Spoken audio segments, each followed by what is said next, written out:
ये ध्यान रख लेना, पांडवों के साथ 7 अक्षौहिणी सेना थी, लेकिन उनके महारथी 11 थे।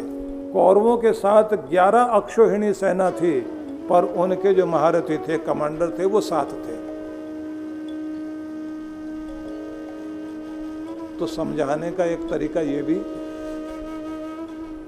कि आपके शरीर में 5 ज्ञानेंद्रियां, 5 कर्मेंद्रियां हैं, एक है मन।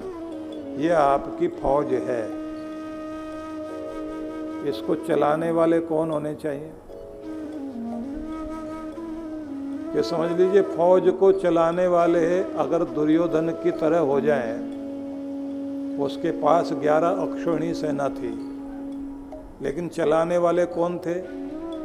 एक दुशासन काम का प्रतीक, कर्ण अहंकार का प्रतीक, दुर्योधन लोभ का प्रतीक। सार में कह दें, काम क्रोध लोभ मोह अहंकार मद मत्सर चला रहा था। तो जिसकी एनर्जी काम में लगे, क्रोध में लगे, अहंकार में लगे, दुनिया से बदला लेने में लगे, ईर्ष्या द्वेष में लग जाए, तो उसकी गति ऐसी होती है जैसे दुर्योधन की गति हो गई।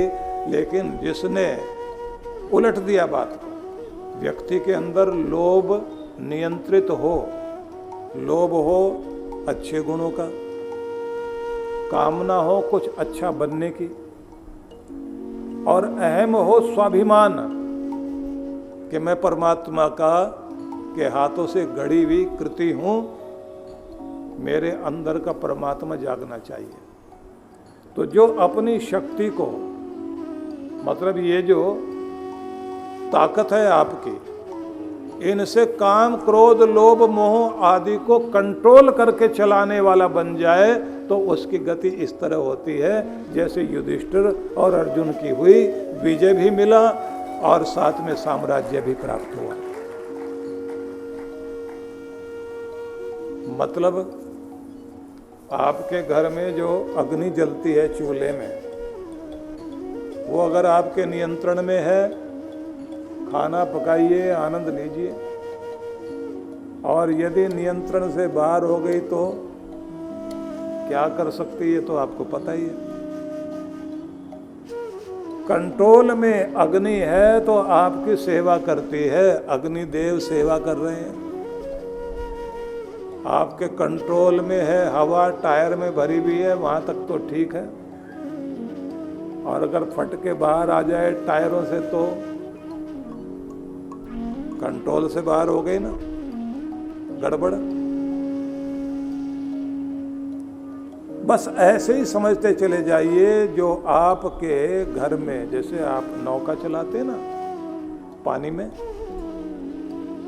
तो बस इतना ध्यान रखना, नौका पानी में रहे, लेकिन नौका में पानी ना रहे। आ गया तो फिर आदमी नहीं बचेगा।